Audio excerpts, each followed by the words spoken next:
Halo teman-teman, apa kabar? Ketemu lagi sama gue Grady. Ya, di belakang gue ini udah ada mobil yang mungkin sering kalian lihat di jalan, tapi ini yang versi langka. Ini adalah Suzuki R3 Diesel Hybrid. Yuk, ikut gue yuk. Oke, kita langsung lihat aja dari bagian luarnya. Eksteriornya ini dia bisa dibilang dia hampir sama persis kayak R3 yang udah facelift tahun 2015 ya. Khususnya tipe GX gitu. Jadi dari lampunya dia sama. Ini dia masih pakai halogen dan bentuknya gede banget ya, selera India nih. Memang mobil ini awalnya ditujukan buat pasar India sih, R3 itu. Ya di sini juga ada krom-kroman khas yang tipe GX. Terus ini grillnya juga baru ya, krom gitu. Dan kalau kita perhatiin warnanya juga, ini warnanya khusus ada di R3 yang tipe diesel ya. Kalau yang tipe bensin dia nggak ada yang warna kayak gini. Abu-abu ada, tapi ini abu-abunya kayak berasa lebih gelap gitu. Dan untuk R3 diesel itu dia cuma ada 3 tipe warnanya. Ada yang abu-abu gini, ada yang silver sama putih. Kalau R3 yang biasa, dia emblem di bagian sini dia tulisannya VVT. Tapi kalau yang diesel dia tulisannya DDIS ya. Diesel Direct Injection System. Bagian belakang dia ada ini ya, tempelan di sini nih. Ini yang facelift 2015, yang di Indonesia R3 ada tempelan ini. Kalau di India setahu gue dia nggak ada deh ya. Terus ini ada namanya R3 mengerti keluarga.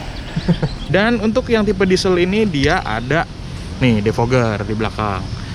Terus kamera parkir ini tambahan ya, aslinya dia nggak ada. Sensor parkirnya dia ada 4 tuh, dan ada muffler tipnya juga. Nah, di bagian sini ada emblem nih, hybrid dan ZDI. Ini mungkin banyak orang yang ngira kalau ini emblem tambahan gitu, tempelan. Suzuki ngebanggain R3 ini tuh sistem hybridnya, padahal dia bukan hybrid yang seperti yang sekarang populer. Nanti gue jelasin ya. Nah, terus untuk ini ZDI ini tuh dia variannya ya. Jadi kalau di India tuh bukan kayak di sini. Kalau di sini kan ada GA, GL, GX, Brezza gitu untuk yang varian R3 yang generasi pertama ini. Kalau yang di India dia VDI, ZDI sama ZDI Plus kalau gue nggak salah. Jadi ini varian yang tengah, bukan varian yang paling tinggi.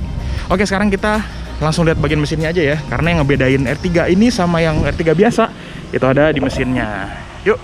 Oke, sekarang kita lihat ke bagian mesinnya ya. Kita buka dulu. Oke, ini dia mesinnya. Dia mesin diesel 1300 cc. Dia udah VGT ya. Jadi dia tuh ada turbonya. Ini dia 89 horsepower dan torsinya 200 Nm ya. Karakternya diesel memang kayak gitu ya. Dia torsinya pasti lebih gede daripada horsepowernya. Nah, yang bikin dia unik itu adalah bagian sini, alias akinya. Nih, akinya ini dia speknya nggak sembarangan. Dia lebih gede dibandingin sama R3 yang biasa pastinya. Nah, ini dia 70 ampere hour dan CCA-nya nih 630A nih. Jadi si akinya ini tuh mereknya dia Excite. Ini nggak dijual di Indonesia gitu. Jadi buat penggantinya ini nggak bisa sembarangan. Nah, kalau tadi gue sebutin di bagian belakang itu ada emblem hybrid. Berarti mobil ini kan hybrid ya, tapi dia bukan kayak hybrid mobil zaman sekarang yang ada motor listriknya atau ada baterai lithium ion yang tambahan gitu. Nggak, dia cuman ditenagai oleh satu nih aki ini yang kapasitasnya lebih besar, sama dia alternatornya itu diganti sama yang namanya ISG atau Integrated Starter Generator. Jadi generator itu sekaligus alternator juga. Pulinya itu nanti digerakkan sama si generatornya itu, dan dia juga nanti berfungsi nyimpen daya ke aki. Dan itu dia si generator ini juga berfungsi untuk memberi sedikit bantuan ya ke torsinya si R3 ini, tapi cuma ditarikan bawah, jadi nggak gitu signifikan sebenarnya. Oke, jadi kira-kira untuk bagian mesinnya kayak gitu, nanti kita cobain aja waktu rasanya nyetirnya kayak gimana. Sekarang kita masuk ke bagian dalamnya dulu, yuk. Oke, sekarang kita masuk dulu ke bagian dalamnya. Kita nyalain dulu mesinnya ya, kita rasain getaran dieselnya tuh parah nggak? Ya, buat starter sih memang berasa ya getarnya, cuman nggak separah kayak misalkan mobil-mobil diesel yang leather frame gitu. Ini berasa lebih enak sih getarannya. Dan kalau posisi idle kayak gini juga dia nggak berasa malah dieselnya ya.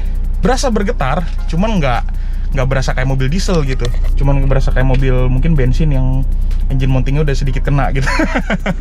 Ya, kita lihat sekarang bagian interiornya. Ini dia secara desain sih ya bisa dibilang sama persis ya kayak R3 yang bensin. Mirip juga sama Suzuki Swift sih.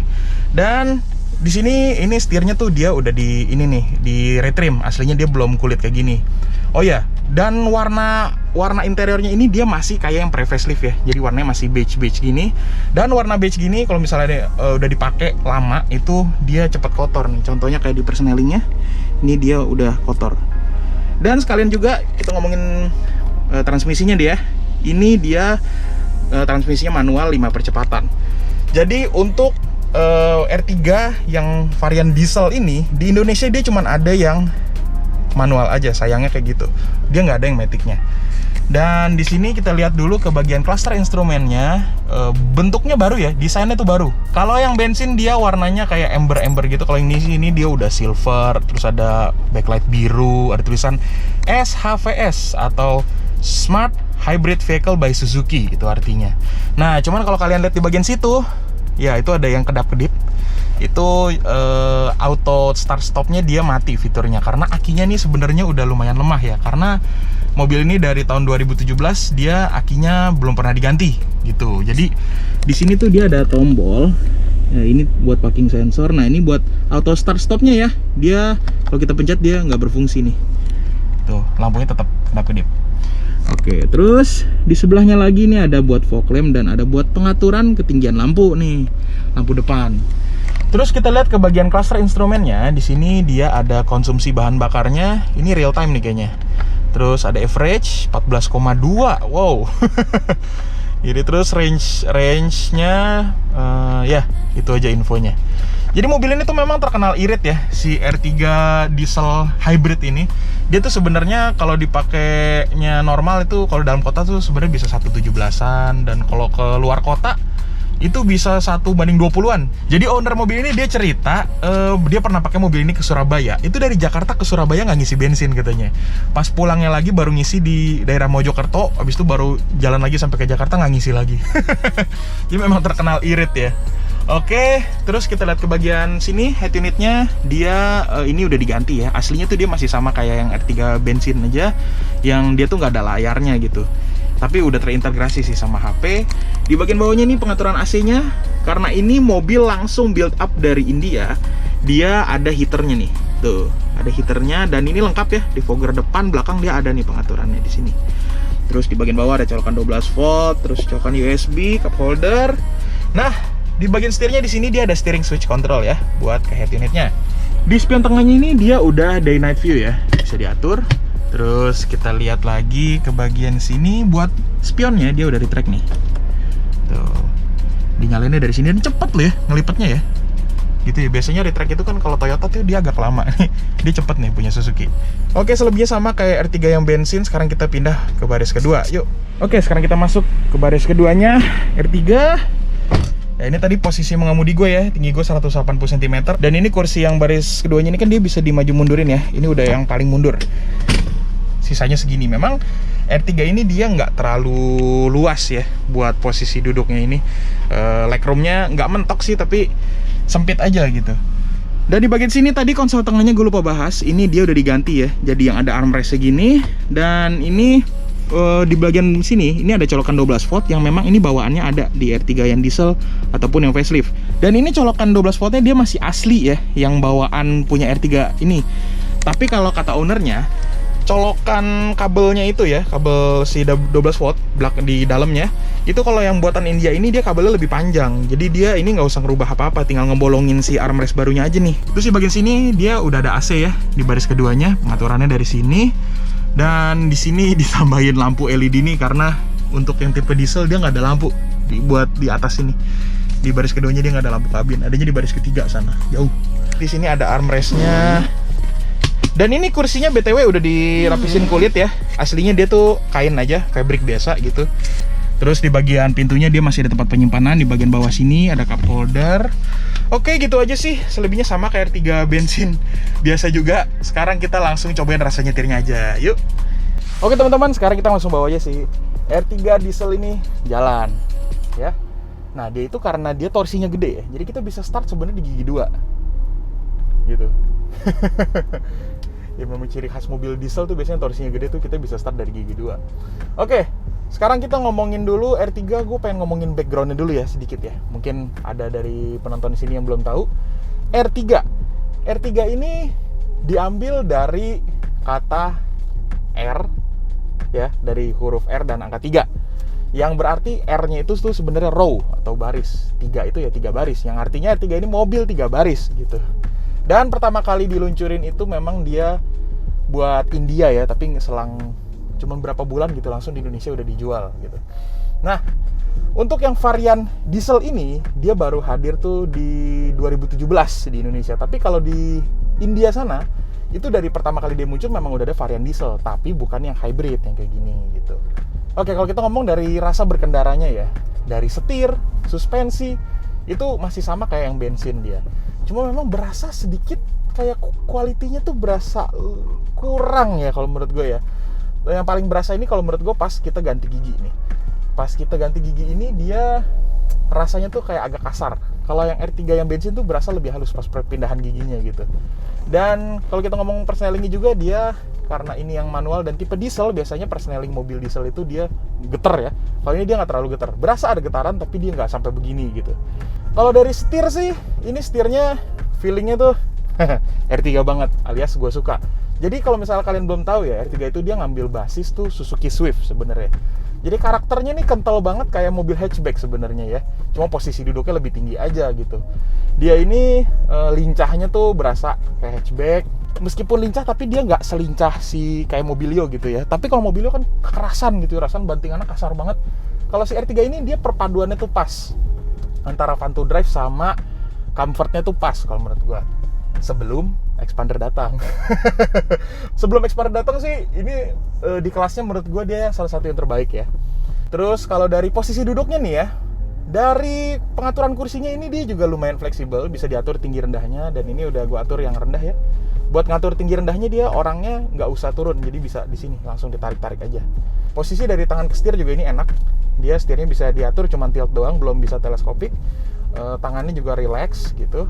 Kalau visibilitasnya dia lumayan gede ya.